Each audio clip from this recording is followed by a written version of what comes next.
Hi girls, this is Principal Monk here. I hope everyone is doing well. It's pretty hard to believe that it was just a week ago that we were all together at the Chagiga on Purim. It feels like ages ago. It feels like the world has changed so much even since then. I spoke about it last week that we had to daven for a V'nahafochu miracle. We still do. But I miss you all very much, and it's really hard to imagine that we're not going to see each other for at least the next couple of weeks. I wanted to share just a brief thought. The goal is hopefully to share some words of inspiration as you start your day every day. I know this is really a bizarre experience. It's something that no one's ever experienced in their lifetime.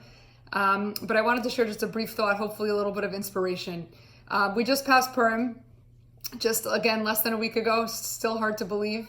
And the Shabbos before Purim, as everybody knows, we have an obligation to hear Parshat Zachor, where we hear about what Amalek did to us as we left Mitzrayim.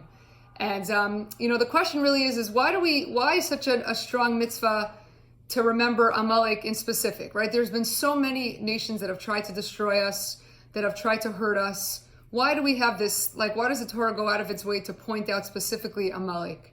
And the reason is really in the pasuk, right? And the pasuk tells us, they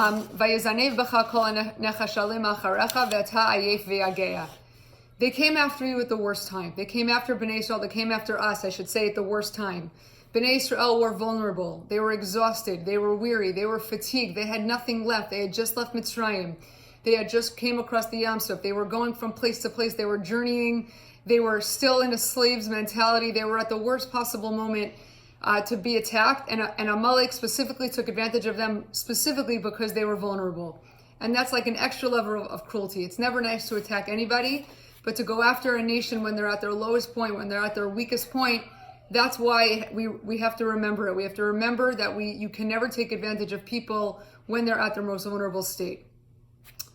Amalek in many ways is a good metaphor for what we're dealing with in the world right now, which is, COVID-19, the coronavirus. Most of us, Baruch Hashem, are in the position to just ride out the storm. This is an inconvenience. It's a nuisance. Maybe for some of you it's enjoyable. I guess there will be school.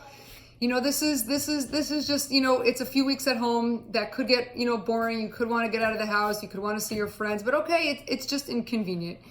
Again, Baruch Hashem, most of us are in the position, not to have to worry. Even if, God forbid, anyone, was hit with the virus, it'll be a few days, maybe a few weeks, and Bezrat Hashem, everything would be okay. But there's a vulnerable population of people out there that will not be okay. And I'm sure everybody has heard at this point that the reason we're doing this, the reason we're going to such extreme measures is because if the healthcare system gets overloaded to such a degree, there's just not going to be enough beds for everybody.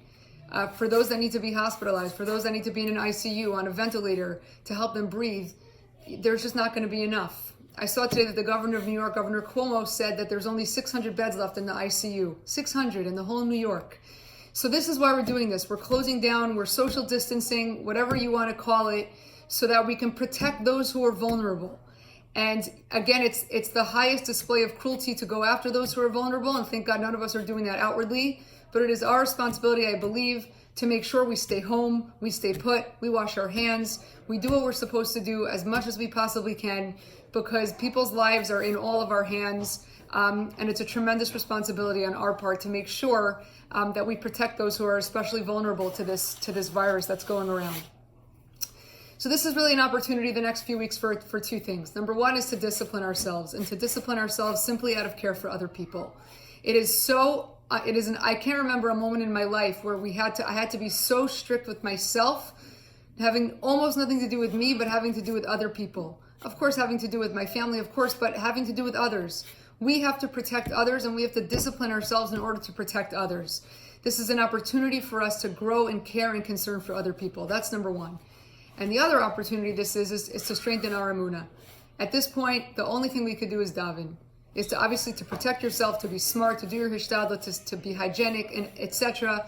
But the only thing we could do at this point is to daven, right? The only person who can help us, the only person who can save us at this point is HaKadosh Baruch Hu. And we hope and we daven every single day, and we should continue to hope and daven that HaKadosh Baruch Hu will turn the tide. We will still have a V'nahafochu that the tides will be turned, our luck will be shifted, and we'll be able to be back together in school very soon. I'm wishing everybody a wonderful day.